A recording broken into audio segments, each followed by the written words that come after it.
Hi, I'm Lynn Adams. And I'm Brett Campbell. Welcome to our third quarter conference call in our video series for Video Insight. We're going to give you an update for the market and our portfolios through the end of the second quarter. Just note that everything in this call is for educational purposes only, and nothing here is intended to be specific investment advice for an individual. You will want to consult your advisor for specific information. So with that, we'll get started. We did send out a slide deck, so we ask you to kind of follow along if you can. We're going to start with just kind of doing a recap of the year-to-date returns. Yeah, so as you see, the thing that I guess jumps out to you first about this page is that every number here is positive. And some of them significantly positive, double-digit returns in a lot of these different indexes. I think the thing that I think about when I look at this is the fact that if you looked at calendar year returns for 2018, it was basically the exact opposite, where almost every single one of these indexes were negative for 2018.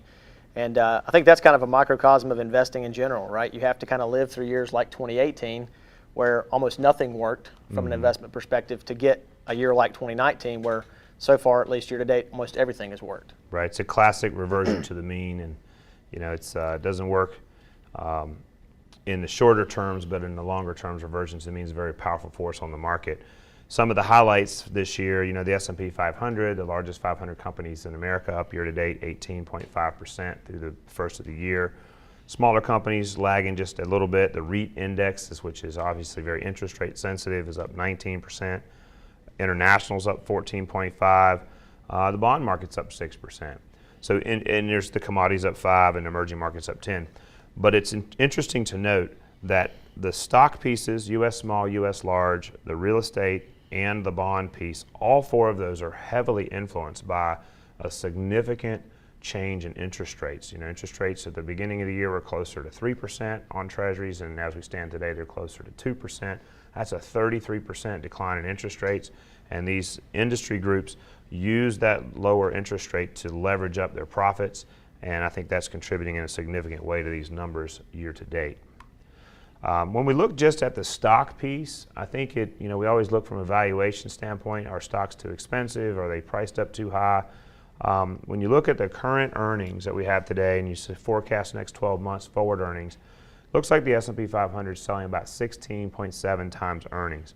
And historically, that's really not an excessive valuation or anything, but it is a little bit higher than sort of the norm for the last 25 years. 16.7 is where we're at today, and the 25-year average is 16.19. So we can't really make the case from a valuation standpoint that we're too expensive or too cheap, but I think we could make the case that there's no pound the table reason to get invested here heavily or to sell here heavily. Right. Valuation, there's a saying that says valuation is not always a catalyst, which basically means just because things are overvalued doesn't mean a sell-off is imminent, and when things are undervalued doesn't mean returns are going to be great from there either. But it does give you kind of a sort of a hint of maybe what future returns could look like, and we'll talk more about that here in a minute. Yeah, in fact, this next slide deck here where we talk about forward PE and subsequent 5-year returns. We've never really showed this chart in any of our calls, but I thought it'd be interesting to share it. On the left-hand side, it really talks about when you look at the current PE ratio and you say what's the next 1-year returns and you track it back in history, you kind of get this scattergram. There's not a whole lot of correlations going on. But when you look at the current valuation, you say, well, how about this PE ratio each time we've seen it in the past? What does the next 5 years of returns look like? And there's a very high correlation. And basically what this is showing on the right is that if you have a 16.7 times valuation, that historically, every time that's happened, there's been a couple of 5-year periods after that you might have had high teens returns, maybe 18, 19% for the following 5 years. And there's also been, if you look below the little red arrow, a couple of years or a couple of 5-year increments where you've had 0 to negative 5-year returns. And so we're in the middle where there's not really a definitive statistical case to say we should really be investing here, things are cheap, or we should be getting out here because things are expensive. But because of that we are in the middle and there's not that definitive case that statistically we should be in or out, I think that creates volatility, right? Because there's nothing to support your foundational belief that I should be getting in and staying in here, or I should be getting out and staying out here. So I think this, where we're at in the cycle, leads us to having volatility in the short term. So let's talk and shift gears a little bit and talk about interest rates, right? So at the beginning of 18, which the beginning of last year, the economy was really gaining steam, gaining momentum. Federal Reserve really wanted to normalize interest rates, so they charted a path to raise rates throughout the year. And as we got to the end of 18, what we began to see is that the combination of rising interest rates and its impact on consumer demand and corporate leverage was sort of bringing profits down. That happened at the same time that we sort of got into this heated up discussion about tariffs. And so at the end of 18, really the third, fourth quarter of 18, we saw the economy shift gears and actually start going down. So now the Fed has changed their mantra and saying, okay, well, our bias maybe going forward might be another rate cut or at least hold steady, and even the markets have priced that in. So now we see interest rates dropped all the way down to 2%, and it impacts a lot of different things. But the reason that they've gone down is because the outlook for stocks has gotten more, it's not as good. It's gotten poor. Right, and I think that's kind of been the underrated story of the year, in my opinion, is the fact of what interest rates have done. And it doesn't seem almost logical when you think about it from the sense of we have very low unemployment, GDP growth is solid at around 2% or so per year, low inflation, stock market's at all-time highs. Why is the Fed thinking about cutting rates at the next meeting? And I think we'll show some slides of why that might be. On another note, if you haven't been paying attention to interest rates this year, we've had folks that have been looking at even refined mortgages. Yep. Right? If you have a mortgage that's in the 4.25% range or maybe even above, it might be worth considering a refinance because 30-year mortgages have fallen significantly below that here recently. So. Yeah, we don't know how long it'll be in this lower range either. I mean, but it is definitely very, very low. In fact, if you look at the real 10-year return, you take your return on treasuries and you subtract inflation from it, you make zero. Your actual return on 10-year treasury right now, if you factor in inflation, is nothing. So that's pretty daggone cheap to borrow money. Let's talk a little bit about why interest rates are backing down, what's really triggering the concern at the Fed level. And this chart here is the Global Purchasing Managers Index. It's a really great leading indicator. Some of the top economists use this for decades now. But this is a leading indicator to the global marketplace to kind of get a sense for, are things going to increase in demand and pick up, or are they slowing down? And when you look at this graph, you kind of go green is acceleration, red is massive deceleration, yellow is slowing. What we see here is across most of the countries in the region around the world where it's charted, it's slowing. And it's slowing noticeably from where we were just 16 to 18 months ago. So when you have slowing global growth, you get into this mindset of, okay, well, what are we going to do about it? How do we prop up our economy? How do we prop up earnings? And so the reduction in interest rate is an offset to that. It's helping, but you can only lower interest rates by so much, and then the real story begins to kind of come to light. And if this slowing continues, I would say that we probably going to have the markets and stock valuations would have a propensity to go down here. Yeah, there's 21 different, I think, regions on this chart, and 16 of the 21 decreased from May to June. And on that number, that PMI number, a number above 50 signals expansion, a number below 50 signals contraction. So right. You can see globally now, manufacturing production is contracting.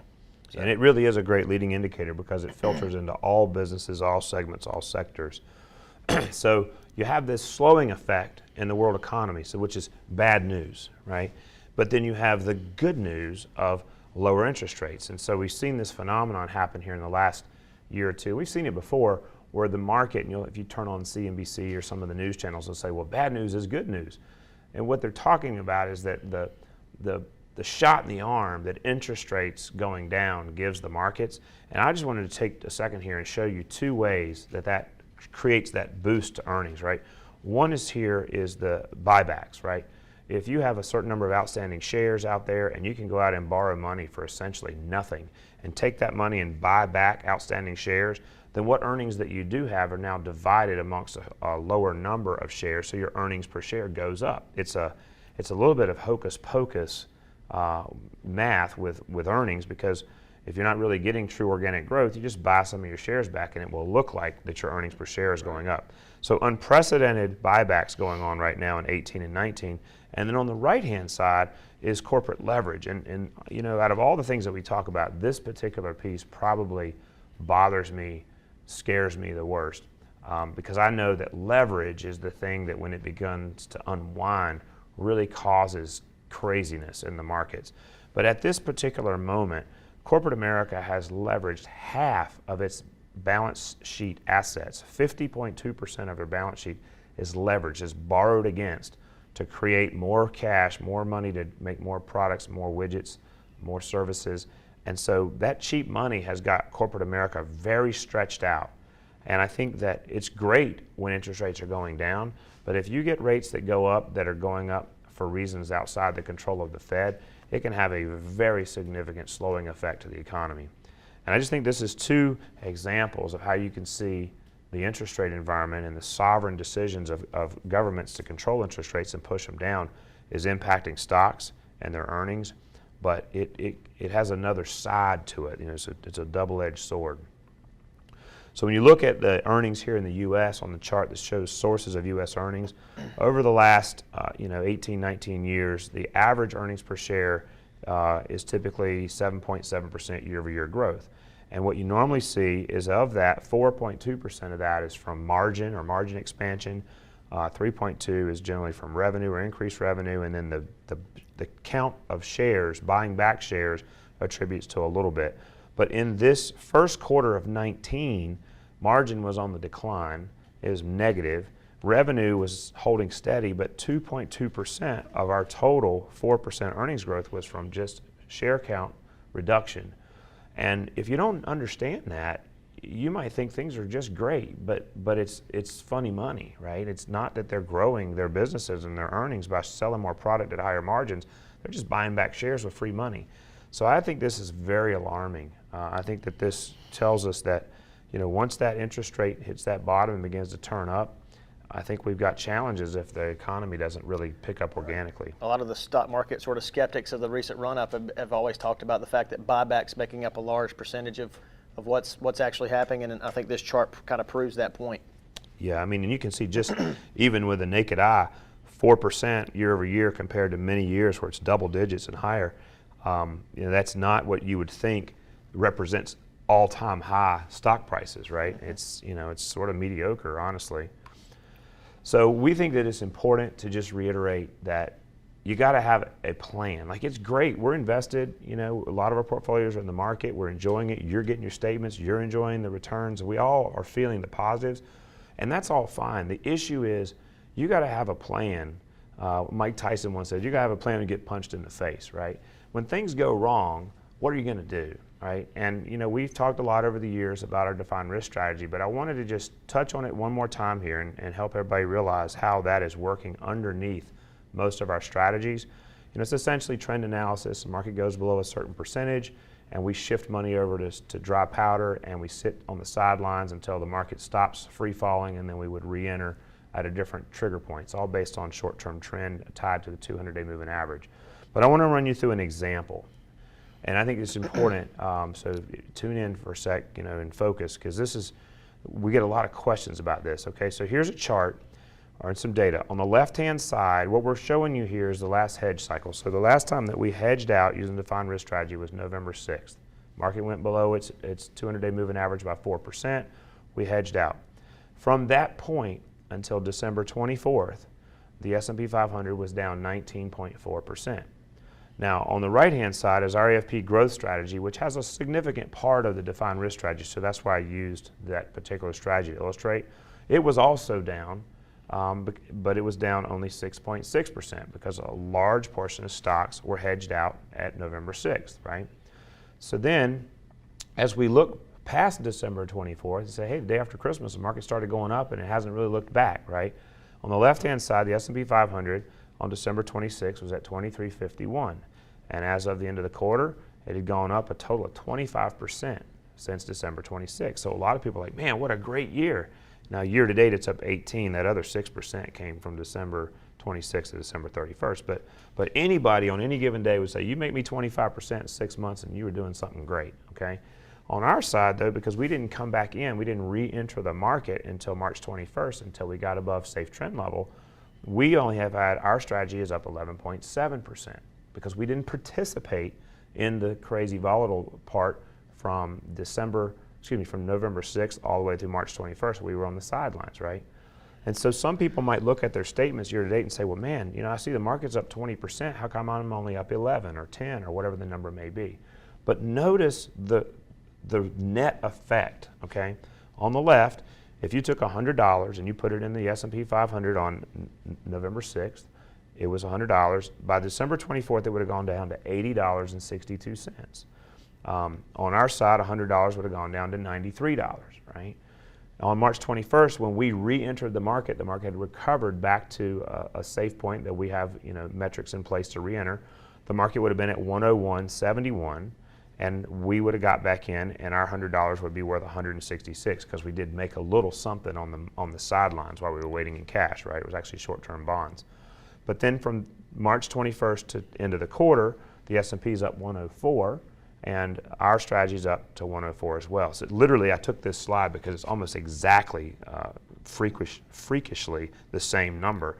But this is really, the question becomes, how do we participate in the upside and limit the downside? And for those of you that are depending on your nest egg to pay bills or have income, or you're short ways away from retirement, we believe that having this hedge system in place, it's important to not have to go through a minus 20%. You know, a minus 6 is a whole lot easier to swallow. And on the upside, we land pretty much at the same place if it's done right. You know, there's a few exceptions to that, if we get gapped out or if we have to go in and out several times. But we want you to understand that $100 on November 6th in the market is worth 104 today. $100 in our strategy on November 6th is worth 104 today. And I don't think people realize that. I don't either. And I think, you know, it's funny when we talk about the definer strategy, one of the slides we show is the impact of losing money. And one of those examples is if you lose 20% of your money, you have to make basically 25 just to get back to where you were. And that's kind of what happened in late last year and early this year. Right. And I think anytime you can get market-like returns, right, with less than half of the volatility, which is what the model here, the AFP growth model, has done, that's a win. It is. Right? So not to belabor it, but I do think, you know, there's a lot of things at work that make me believe that our economy is on shaky ground, and we want to participate while the music's playing and everybody got a chair. But when the music stops playing and people have nowhere to go, we want to have a plan. And I think that our plan is as good as anybody's plan out there for protecting on the downside. So that's the reason to bring that into the call today. Let me wrap up with a couple of sort of just conclusions. You know, when we look forward from here, a couple things I think are more obvious, right? The Federal Reserve now is forecasting GDP growth to be 2% for the next few years. I think that that's really important to realize because it had been forecasting 3%. So 2% GDP growth, a couple from earnings, maybe a couple if you get you know, some wins on some of your management techniques. Your expectation for returns in the stock market need to be a little lower now than they were 5 years ago because growth is lower, right? I think it's healthy that the Fed has recognized it versus being, you know, putting their head in the sand and saying, no, we're not having slowing growth. But that is one piece. The Fed has now turned the corner and said, hey, if we do have super slow growth, we will lower rates to stimulate. I think that's helping the markets, but I think too much of a good thing can be a bad thing. And we need to continue to monitor that because if we get even lower interest rates, I think we're setting ourselves up for a bigger fall when they stabilize. So that's something to think about. And then the only other thing that's out there, and it'll come back, is this trade war issue. And I'm going to do a separate segment on that. But if the tensions escalate on the trade war, I think you have to expect volatility in the short run because it affects investor confidence. Maybe it won't even affect earnings and margin, all that kind of stuff. It could, but it affects confidence. And if investor confidence goes down, people take money off the table.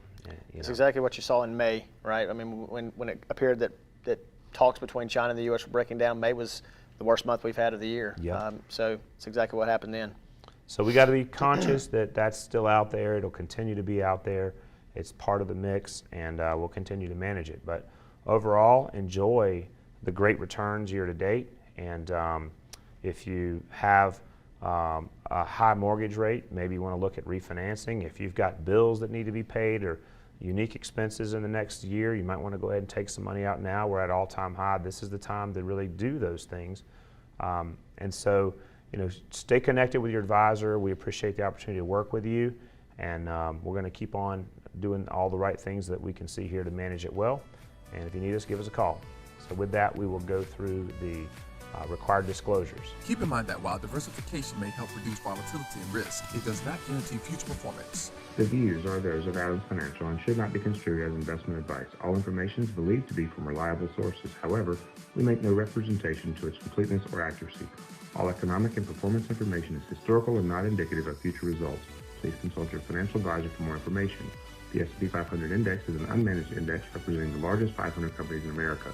The Barclays Aggregate Index is an unmanaged index representing the overall bond broad market. Investors cannot invest directly in indexes. The performance of any index is not indicative of the performance of any investment and does not take into account the effects of inflation and the fees and expenses associated with investing. Past performance does not guarantee future results.